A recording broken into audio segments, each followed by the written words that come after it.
What's going on, guys? Finally another video, but it's not necessarily new. It's about old stuff, but it's just probably more detail and all that. But anyway, I took my 22 conversion kit video and basically just plugged it into my 516 video. So it's basically a weapons system, so I'm doing a weapons system video. So everything on this table either is, can be, or was a part of my weapon system at some point. Alright, so anyway, the main piece that we're looking at here is your Sig516. It's a Sig Sauer 516. The Sig516, I'm just going to start from the barrel and work my way down. Now, you'll see that I don't have your standard muzzle flash suppressor here. It looks standard, but it's just contoured a little differently.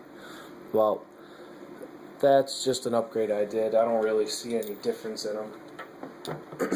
Plus, it's not gonna... See, the thing is with piston guns, you don't have a lot of recoil. You don't have a lot of muzzle flip, any of that, because you got the weight up front with your pistons. So, I don't know. It stays on target just great for me. I love it. So that works just fine. And in case I wasn't obvious enough, yes, it does have a threaded barrel. You could change that if you want. Now the actual barrel is a chrome lined steel, chrome lined cold hammer forged barrel. It's chambered in 5.56 NATO, and I think it actually says it on the barrel. It should anyway. Yeah, there we go. I don't know if it'll focus or not, but up top there it says 5.56 NATO, and then it goes on to say 1 in 7 twist. It's on the back there. Anyway, 16-inch chrome lined cold hammer forged barrel, 5.56 NATO chambering, and it has a 1 in 7 twist. So that alone is pretty much your standard barrel. That's what you should have. A 1 in 8 and a 1 in 9. I'm not a fan of. I prefer 1 in 7, and they did it right because that's mil spec. The only thing I would change about the barrel is that I wish it was just a thicker diameter the whole way across, because it is contoured similarly to an M4 profile, but not quite. It's close, but not quite there.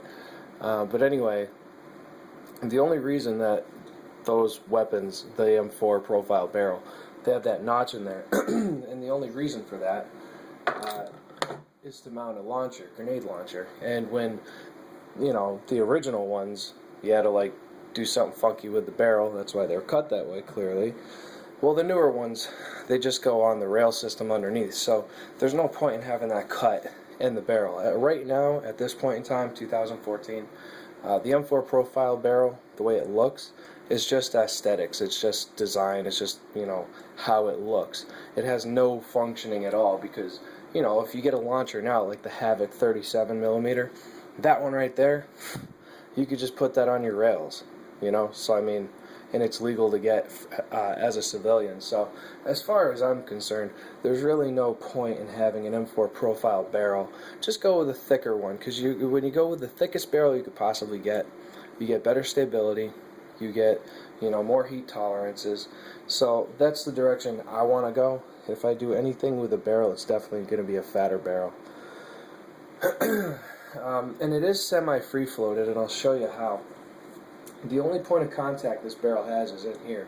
Now, it has some soft points of contact. What I say by that is there's nothing, there's things touching each other, but there's nothing screwed in, nothing's bolted to anything. You know, it's all free moving.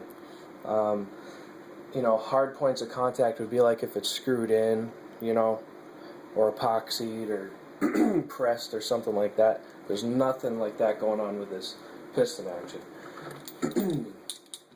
Piston action's pretty actually cool. The only thing I gotta show, and I have to make sure I do this because this is a huge point with these 5.16s.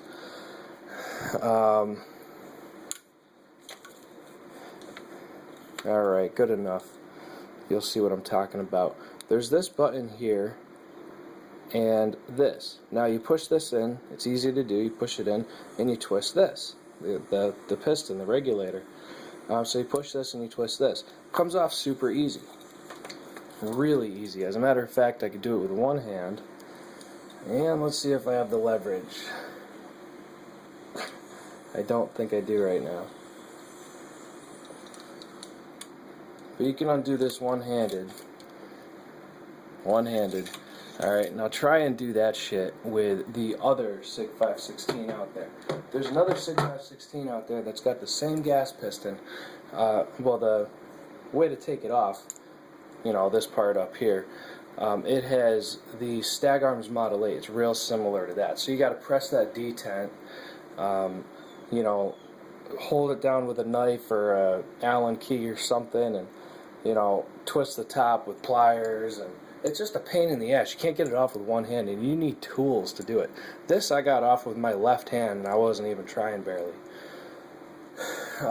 What makes this barrel free-floated, or semi-free-floated, is because it does have some physical contact points, but nothing is actually, like, it's all free to move around as it pleases. The barrel will move separately. Excuse me. The barrel will move separately from the foregrips there, from the rails. So, because they're not attached like most M4s. This gas block is the only thing touching the barrel at all, and it's not really even. Well, anyway, here's what I'm trying to say. This is a gas regulator right here. This is the piston. As you can see, it's burnt over there. This is the gas regulator. In most piston systems, the gas regulator stays inside of here, and all you do is pull out the piston. And that's a hard point of contact because you can't get that out of there. There's something holding everything together. The whole system comes out, and it's all Teflon or nickel boron plated, and it's really awesome. Now I'll show you with the gas regulator real quick. See if I can get the right light on it, show you what I'm talking about exactly. But you see that first hole right there? It's the biggest hole. You can see it pretty clearly. Matter of fact, let me get closer.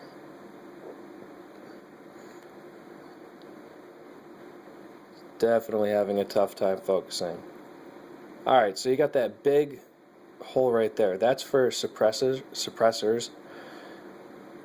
That second hole right there is for adverse conditions. As you can see, I typically have it on adverse conditions. And then this teeny tiny little hole after that, that's your standard issue size hole. That's why you're going to have sand or something fuck up your gas your gas system on a DI gun, because if it could get stuck in that little tiny hole there, then your gun's fucked. And then it's just bare metal after that, and that's your fourth position, which is off.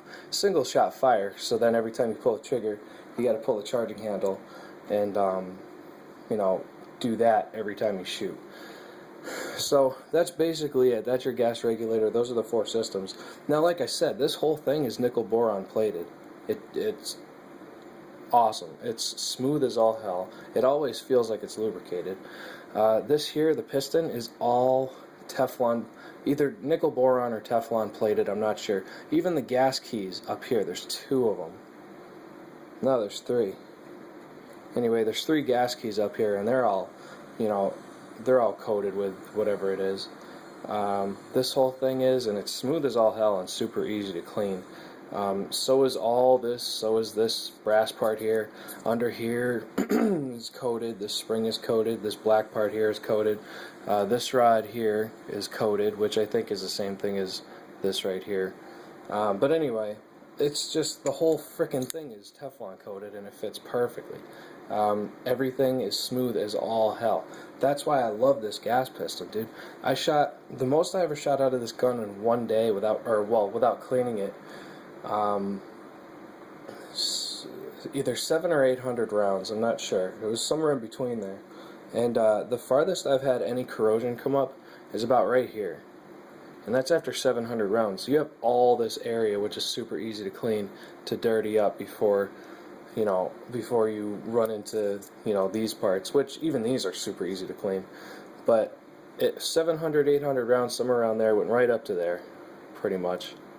So, not bad. And also, you could put the piston back in with one hand, which is awesome.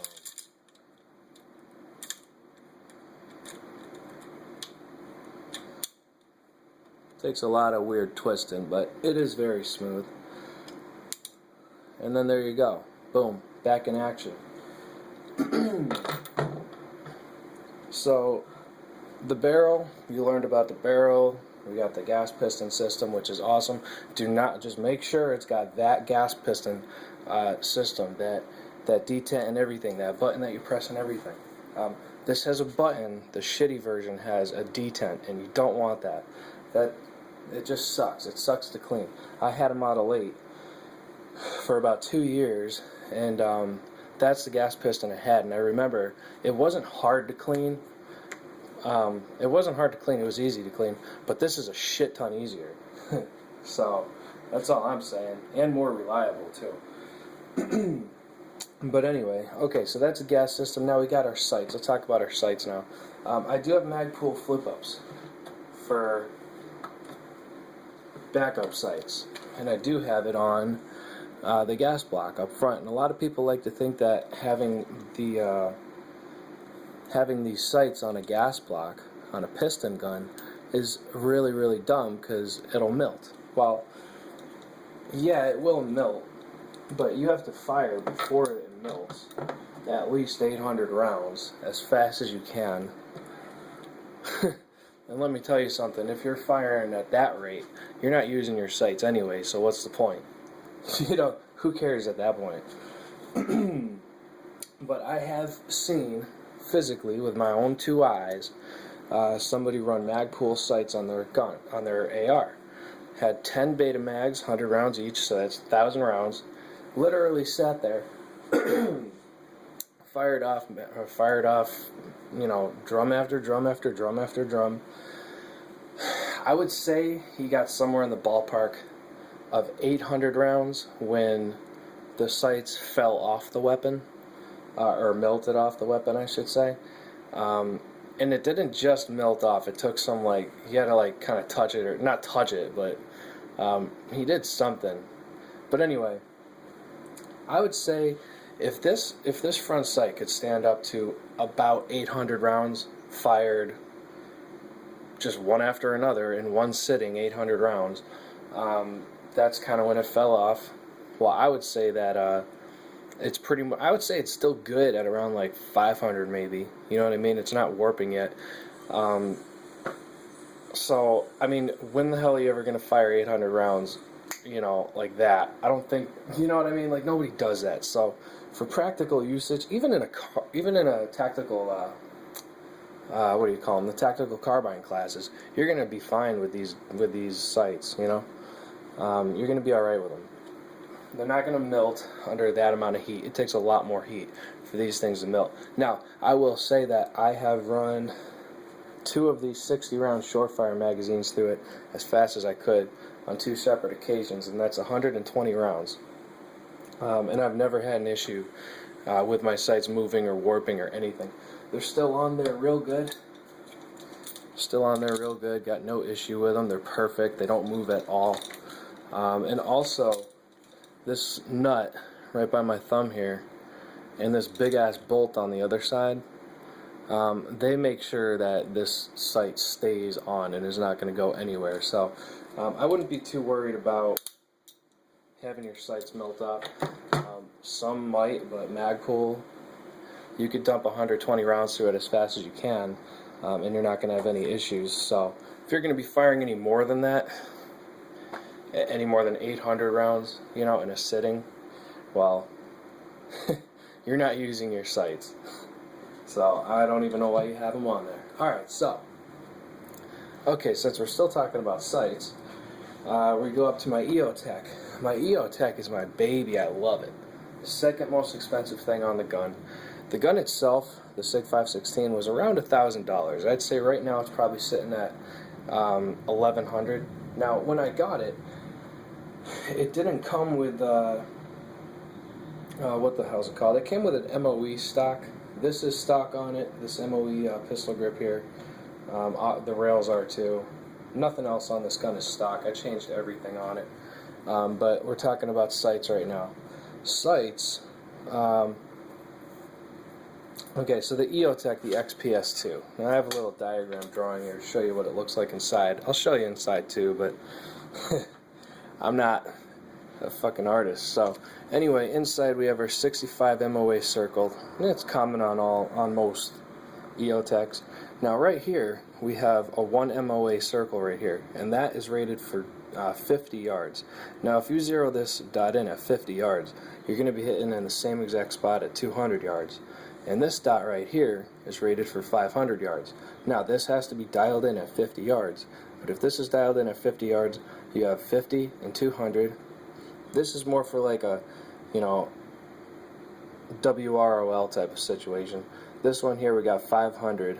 That's more of like your long range hunting. And right at the bottom of this circle, where this line meets up, the intersection of that point there is 7 yards. So now you have home defense, you know, hostage situation type of scenarios. You have an aim point for close quarters stuff. My suggestion is you practice with that before you try using that in real life. So if this top dot is dialed in at 50 yards, you have 50 and 200. And let me tell you something, if you're dialed in at 50 yards, you're dialed in at 100 yards too. So you got 50, 100, and 200. And then you have 500, and then you have 7. And then of course you have your 65 MOA circle. So at 100 yards you just get that circle on a person or a target, on a target, and go on and squeeze. So that's pretty much everything. It does take the CR123 batteries, but I have a lot of what the hell is it called? I got a lot of those stored up, so I'm not too worried. See, there it is there. You can kind of see that. So that's what you see when you look through. And the co-witnessing on this gun is not bad, actually. Let me give you the nighttime settings so you can see through there easier. So you can co-witness that pretty well. It's not bad. And the good thing is, if you want to change out your sights, you just line them up with your EOTech and you're good to go. Because the EOTech is awesome, dude. It's also waterproof up to 10 meters, they say in the book, and also, oh yeah, you know what? Here. This is a good thing to learn, because if you don't know this, you're going to hate it until you learn it. But anyway, on this EOTech right here, you have 2 buttons in the back. This isn't the night vision compatible one. But you have this one here, a down arrow, and you have this one here, it's an up arrow. And what you do to turn it on, you press one of these. You have to press them deep though. And then you get your holographic image on the inside. To shut it, and then you adjust the brightness. If you want it brighter, you press the up arrow. If you want it dimmer, you press the down arrow. But to shut it off, you have to press both of these buttons at the same exact time. Yeah, see, I didn't know that. But on a brighter note, even if you forget, it's no big deal, because if the last button you pressed was the up button, it'll stay on for 8 hours and then automatically shut off. If the last button you pressed was the down button, it'll automatically shut off at 4 hours. It'll stay on for 4 hours and then shut off by itself. So it does have that feature in it, which is pretty cool. Also, its adjustments on the side here. Well, you have this one for, you know, elevation. You have this one right here for windage. You also have this little